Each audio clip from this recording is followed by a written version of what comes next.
ನಮಗೆ ಸ್ವಾಗತವನ್ನು ಕೋರ್ತೀನಿ. ಇವತ್ತು 8ನೇ ತರಗತಿಯ FA3 ಪರೀಕ್ಷೆ 2022-23ರಲ್ಲಿ ಕೋರ್ ವಿಷಯ ವಿಜ್ಞಾನದಲ್ಲಿ ಮಾದರಿ ಪ್ರಶ್ನೆ ಪತ್ರಿಕೆಯನ್ನು ಕಲಿಕಾ ಚೇತರಿಕೆ ಆಧಾರಿತವಾಗಿ ವಿದ್ಯಾರ್ಥಿಗಳು ಇವತ್ತು ಅಪ್ಲೋಡನ್ನು ಮಾಡ್ತಾ ಇದ್ದೀವಿ. ಆಲ್ರೆಡಿ 8ನೇ ತರಗತಿಗೆ ಈ ಮುಂಚೆ ನಾವೇನು ಮಾಡಿದ್ದೀವಿ, ಹಿಂದಿ ಮತ್ತು ಸಮಾಜ ವಿಜ್ಞಾನದಲ್ಲಿ ಕ್ವಶನ್ ಪೇಪರನ್ನು ಹಾಕಿದ್ದೀವಿ, model question paper. So next ನಾವು ಗಣಿತ, ಕನ್ನಡದಲ್ಲಿ, ಇಂಗ್ಲೀಷ್ನಲ್ಲಿನೂ ಕೂಡ ಕ್ವಶನ್ ಪೇಪರ್ ಹಾಕಲಿಕ್ಕೆ ಪ್ರಯತ್ನವನ್ನು ಮಾಡ್ತೀವಿ. ಹಿಂದಿನ ವಿಡಿಯೋ ನೋಡದೇ ಇದ್ದರೆ ಈ ವಿಡಿಯೋದ ಡಿಸ್ಕ್ರಿಪ್ಷನ್ ಬಾಕ್ಸ್ನಲ್ಲಿ ತಮಗೆ ಒಂದು ಪ್ಲೇಲಿಸ್ಟ್ ಲಿಂಕ್ ಸಿಗ್ತದೆ, FA ಎಕ್ಸಾಮ್ ಕ್ವಶನ್ ಪೇಪರ್ ಅಂತ, ಅದನ್ನು ಒತ್ತಿ ನೋಡ್ಬೋದು. ಸೊ ದಯಮಾಡಿ ವಿಡಿಯೋವನ್ನು ಲೈಕ್ ಹಾಗೂ ಶೇರ್ ಮಾಡಲು ಮರೆಯದಿರಿ. ನೀವು ಬಳಸ್ತಕ್ಕಂಥ ಸೋಷಿಯಲ್ ಮೀಡಿಯಾ ಪ್ಲ್ಯಾಟ್ಫಾರ್ಮ್ಗಳಲ್ಲಿ, ವಿಶೇಷವಾಗಿ ಶಾಲೆಯಾಗಿರ್ಬೋದು ಮತ್ತು ಗೆಳೆಯರ ಬಳಗಗಳಲ್ಲಿರ್ತಕ್ಕಂಥ ವಾಟ್ಸಪ್ ಮತ್ತು ಟೆಲಿಗ್ರಾಮ್ ಗ್ರೂಪ್ಗಳಲ್ಲಿ ನಮ್ಮ ವಿಡಿಯೋ ಲಿಂಕ್ಗಳನ್ನು ಹಂಚಿಕೊಳ್ಳಿ. ನೀವು ಫಸ್ಟ್ ಟೈಮ್ ವಿಡಿಯೋವನ್ನು ವಾಚ್ ಮಾಡ್ತಿದ್ರೆ ದಯಮಾಡಿ ಚಾನಲನ್ನು ಸಬ್ಸ್ಕ್ರೈಬ್ ಮಾಡಿ, ಜೊತೆಗೆ ಬೆಲ್ ಐಕಾನನ್ನು ಒತ್ತಿ. ಇದರಿಂದ ಮುಂಬರ್ತಕ್ಕಂಥ ವಿಡಿಯೋಗಳ ನೋಟಿಫಿಕೇಷನನ್ನು ತಾವುಗಳು ಮೊದಲಿಗರಾಗಿ ಪಡಿತೀರಿ ಮತ್ತು ಫಸ್ಟಾಗಿ ವಿಡಿಯೋವನ್ನು ವಾಚ್ ಮಾಡ್ತೀರಿ.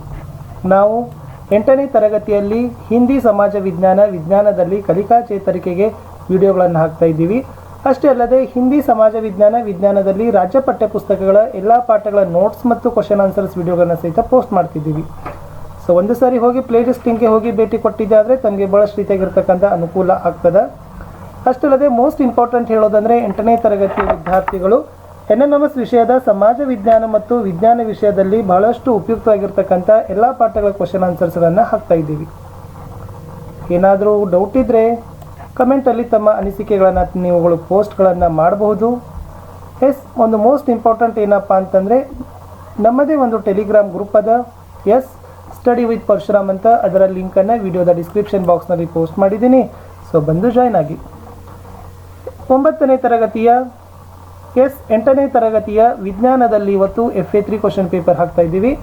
ಸೊ ನೋಡುವ ಫಸ್ಟ್ ಏನಿದೆಪ್ಪ ಅಂದರೆ ಯಾವೆಲ್ಲ ಪಾಠಗಳನ್ನು ತೆಗೆದುಕೊಂಡಿವಂದ್ರೆ 10ನೇ ಪಾಠ ದಹನ ಮತ್ತು ಜ್ವಾಲೆ, 11ನೇ ಪಾಠ ಜೀವಕೋಶ ರಚನೆ ಮತ್ತು ಕಾರ್ಯಗಳು, 12ನೇ ಪಾಠ ಪ್ರಾಣಿಗಳಲ್ಲಿ ಸಂತಾನೋತ್ಪತ್ತಿ, 13ನೇ ಪಾಠ ಹದಿಹರೆಯಕ್ಕೆ ಪ್ರವೇಶ ಅಂತಕ್ಕಂಥ ಈ 4 ಪಾಠಗಳನ್ನು ತೆಗೆದುಕೊಂಡು ಒಂದು 20 ಅಂಕಗಳ 1 ಗಂಟೆಯ ಪರೀಕ್ಷೆಯ ಪ್ರಶ್ನೆ ಪತ್ರಿಕೆಯನ್ನು ಸಿದ್ಧಪಡಿಸಿದ್ದೀವಿ. ನೋಡ್ಕೊಂಡು ಬರೋಣ ಕ್ವಶನ್ ಪೇಪರ್ ಹೇಗಿದೆ ಅಂತ. ಪ್ರಶ್ನೆ ಪತ್ರಿಕೆ ವರ್ಗ 8ನೆಯ ವಿಷಯ ವಿಜ್ಞಾನ, ಅಂಕಗಳು 20, ಅವಧಿ 60 ನಿಮಿಷ. ಮೊದಲ ಭಾಗದಲ್ಲಿ ನಾವು ಬಿಟ್ಟ ಸ್ಥಳ ತುಂಬಿರಿ ವಿಭಾಗದಲ್ಲಿ 4 ಪ್ರಶ್ನೆಗಳನ್ನು ಕೊಟ್ಟಿದ್ದೀವಿ. ತಲಾ ಒಂದೊಂದಕ್ಕೆ 1 ಅಂಕ, ಒಟ್ಟು 4 ಅಂಕ. ಫಸ್ಟ್ ಕ್ವಶನ್ ಇತ್ತು, ಮನೆಗಳಲ್ಲಿ ಬಳಸ್ತಕ್ಕಂಥ ದ್ರವ ಇಂಧನ ಯಾವುದು? ಹಾಗಾದರೆ ಮನೆಗಳಲ್ಲಿ ಬಹಳಷ್ಟು ರೀತಿಯಾಗಿರ್ತಕ್ಕಂಥ ದ್ರವ ಲಿಕ್ವಿಡ್ಗಳನ್ನು ಬಳಸ್ತೀವಿ, ಲಿಕ್ವಿಡ್ ಫ್ಯೂಯಲ್ ಅಂತೀವಿ, ದ್ರವ ಇಂಧನ. ಓಕೆ, ಅದನ್ನು ತಾವೇನು ಮಾಡಬೇಕಿತ್ತು, ಬರಿಬೇಕಿತ್ತು. ಪ್ರಶ್ನೆ 2, ಸೆಲ್ ಎಂಬ ಪದವನ್ನು ಮೊದಲು ಪರಿಚಯಿಸಿದವರು ಡ್ಯಾಶ್. ಅಂದರೆ ಇಲ್ಲಿ ವಿಜ್ಞಾನಿ ಬರ್ತಾರೆ. ಈ ಸೆಲ್ ಅಂತಕ್ಕಂಥ ಪದವನ್ನು ಫಸ್ಟಿಗೆ ಇಂಟ್ರೊಡ್ಯೂಸ್ ಮಾಡಿರ್ತಕ್ಕಂಥ ವಿಜ್ಞಾನಿ ಯಾರು ಅನ್ನೋದನ್ನು, ಆ ವಿಜ್ಞಾನಿ ಹೆಸರನ್ನು ಬರೆದ್ರೆ ಬಿಟ್ಟ ಸ್ಥಳ ಪೂರ್ಣ ಆಗ್ತದೆ. ಮೊಟ್ಟೆ ಇಡುವ ಪ್ರಾಣಿಗಳು ಡ್ಯಾಶ್. ಸೊ ತಮಗೆ ಗೊತ್ತಿರ್ತಕ್ಕಂಥ ಮೊಟ್ಟೆ ಇಡ್ತಕ್ಕಂಥ ಪ್ರಾಣಿಗೆ ಒಂದು ಹೆಸರನ್ನು ಬರೆದ್ರೂ ಕೂಡ ಸಾಕು. ನಾಳಗಳಿಲ್ಲದ ಗ್ರಂಥಿ ಡ್ಯಾಶ್. ನಾಳಗಳಿಲ್ಲದ ಗ್ರಂಥಿ ಯಾವುದು ಅನ್ನೋದನ್ನು ಸೊ ತಾವೇನು ಮಾಡಬೇಕಿತ್ತು, ಬಿಟ್ಟ ಸ್ಥಳದಲ್ಲಿ ಬರಿಬೇಕಿತ್ತು. ಈ ಥರ ಒಟ್ಟು 4 ಪ್ರಶ್ನೆಗಳನ್ನು ನಾವೇನು ಮಾಡಿದ್ದೀವಪ್ಪ ಅಂದರೆ ಬಿಟ್ಟ ಸ್ಥಳ ಮಾದರಿಯಲ್ಲಿ 1 ಅಂಕಕ್ಕೆ ಕೇಳಿದ್ದೀವಿ. 2ನೇ ವಿಭಾಗಕ್ಕೆ ಹೋಗೋಣ.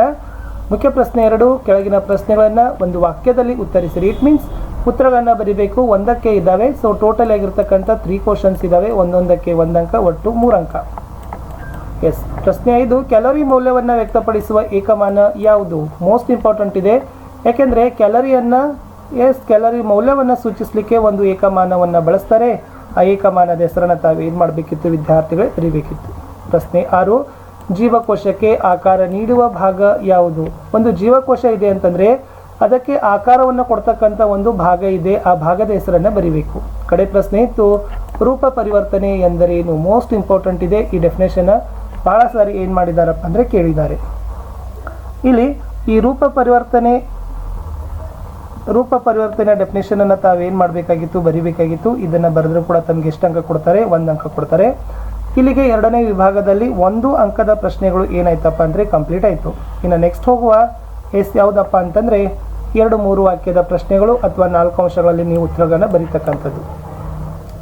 ಸೊ ಇಲ್ಲಿ 5 ಪ್ರಶ್ನೆಗಳಿದ್ದಾವೆ. ಒಂದೊಂದಕ್ಕೆ 2 ಅಂಕ, ಒಟ್ಟು 10 ಅಂಕಗಳ ಕ್ವಶನ್ಸ್ಗಳನ್ನು ಇಲ್ಲಿ ಇಟ್ಟಿದ್ದೀವಿ. ಪ್ರಶ್ನೆ 8, ಅಕ್ಕಸಾಲಿಗರು ಚಿನ್ನ ಮತ್ತು ಬೆಳ್ಳಿಯನ್ನು ಕರಗಿಸಲು ಜ್ವಾಲೆಯ ಯಾವ ವಲಯವನ್ನು ಬಳಸ್ತಾರೆ? ಇದು ಬೆಳ್ಳಿ ಅಂತ ಆಗಬೇಕು.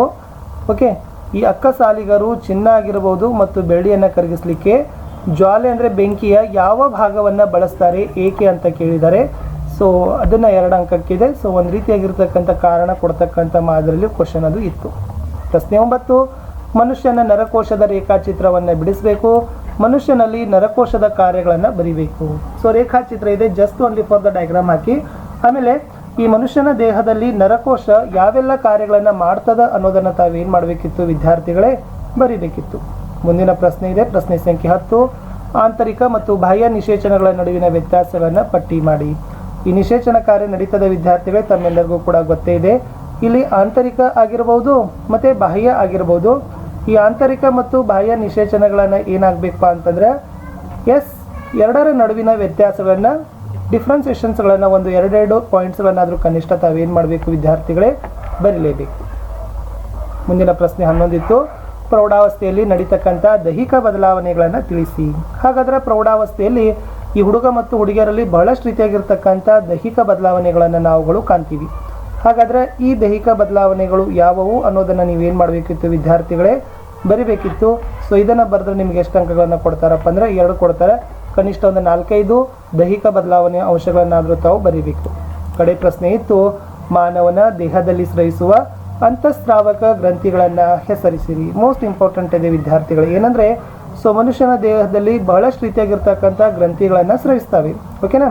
ಹಾಗಾದರೆ ಇದರಲ್ಲಿ ಅಂತಃಸ್ರಾವಕ ಗ್ರಂಥಿಗಳನ್ನು ಕನಿಷ್ಠ ಒಂದು 4 ಆದರೂ ತಾವೇನು ಮಾಡಬೇಕಾಗಿತ್ತು ವಿದ್ಯಾರ್ಥಿಗಳೇ, ಆ ಅಂತಃಸ್ರಾವಕ ಗ್ರಂಥಿಗಳ ಹೆಸರುಗಳನ್ನು ಬರೆದ್ರೆ ಸೊ ಏನಾಗ್ತದಪ್ಪ ಅಂತಂದ್ರೆ 2 ಅಂಕ ನಿಮ್ಗೆ ಏನು ಮಾಡ್ತದೆ ಈ ವಿಭಾಗದಲ್ಲಿನ ಈ ಪ್ರಶ್ನೆಗೆ ಸಿಗ್ತದೆ.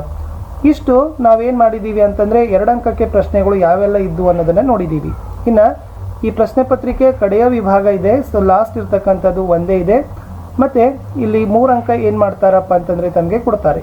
ಸೊ 3 ಅಂಕಕ್ಕೆ ಇರ್ತಕ್ಕಂಥ ಒಂದು ಕ್ವಶನ್ ಇತ್ತು ವಿದ್ಯಾರ್ಥಿಗಳೇ, ಪ್ರಾಣಿ ಜೀವಕೋಶದ ಅಂದವಾದ ಚಿತ್ರವನ್ನು ತಾವೇನು ಮಾಡಬೇಕಾಗಿತ್ತು, ಬಿಡಿಸಬೇಕು. ನೋಡಿ, ಸಸ್ಯ ಜೀವಕೋಶ ಬೇರೆ ಬರ್ತದೆ ಮತ್ತು ಪ್ರಾಣಿ ಜೀವಕೋಶ ಬೇರೆ ಬರ್ತದೆ. ಇಲ್ಲಿ ನಾವು ಕೇಳಿರ್ತಕ್ಕಂಥದ್ದು ಏನಪ್ಪ ಅಂತಂದರೆ ಪ್ರಾಣಿ ಜೀವಕೋಶದ ಚಿತ್ರವನ್ನು ತಾವೇನು ಮಾಡಬೇಕಾಗಿತ್ತು, ಬಿಡಿಸಬೇಕು. ಈ ಪ್ರಾಣಿ ಜೀವಕೋಶದ ಚಿತ್ರವನ್ನು ಬಿಡಿಸಿದ ಮೇಲೆ ಅದರ ಪ್ರಮುಖ ಭಾಗಗಳನ್ನು ತಾವೇನು ಮಾಡಬೇಕು, ಗುರುತಿಸಬೇಕು. ಇಷ್ಟು ನಾವು 8ನೇ ತರಗತಿಯ ವಿಜ್ಞಾನ ವಿಷಯದಲ್ಲಿ ಏನು ಮಾಡಿದ್ದೀವಪ್ಪ ಅಂತಂದರೆ ಒಂದು FA3 ಕ್ವಶನ್ ಪೇಪರನ್ನು ಪೋಸ್ಟ್ ಮಾಡಿದ್ದೀವಿ. ತುಂಬ ಬೆನಿಫಿಟ್ ಆಗಿರ್ತಕ್ಕಂಥ ವಿಡಿಯೋಗಳಿದ್ದಾವೆ. ಸೊ ನಮ್ಮ ವಿಡಿಯೋಗಳಿಂದ ನಾವು ಭಾಳಷ್ಟು ರೀತಿಯಾಗಿರ್ತಕ್ಕಂಥ ವಿದ್ಯಾರ್ಥಿಗಳಿಗೆ ಅನುಕೂಲವಾಗಲಂದೇ ನಾವು ವಿಡಿಯೋಗಳನ್ನು ಹಾಕ್ತೀವಿ. ನಮ್ಮ ಕ್ವಶನ್ಸ್ಗಳು ಏನಿರ್ತಾವಪ್ಪ ಅಂದರೆ ತುಂಬ ಇಂಪಾರ್ಟೆಂಟೇ ಇರ್ತವೆ. ಸೊ ಆ ವಿಷಯಗಳನ್ನು ನಾವು ಗಮನದಲ್ಲಿಟ್ಕೊಂಡು ಸೊ ವಿದ್ಯಾರ್ಥಿಗಳಿಗೆ ಬೆನಿಫಿಟ್ ಆಗುವ ಸಲುವಾಗಿಯೇ ಆ ಕಲಿಕಾ ಫಲ ಮತ್ತು ವಿಶೇಷವಾಗಿ ಸಾಮರ್ಥ್ಯಗಳನ್ನು ನೋಡಿಕೊಂಡೇ ನಾವು ಕ್ವಶನ್ಸ್ಗಳನ್ನು ಏನು ಮಾಡ್ತೀವಿ, ಹಾಕ್ತೀವಿ. ಸಿಗ್ತೀನಿ ವಿದ್ಯಾರ್ಥಿಗಳೇ, ಮತ್ತೆ ನಾನು ನಿಮಗೆ ಹೊಸದೊಂದು ವಿಡಿಯೋದಲ್ಲಿ. ಅಲ್ಲಿಯವರೆಗೂ ಬಾಯ್.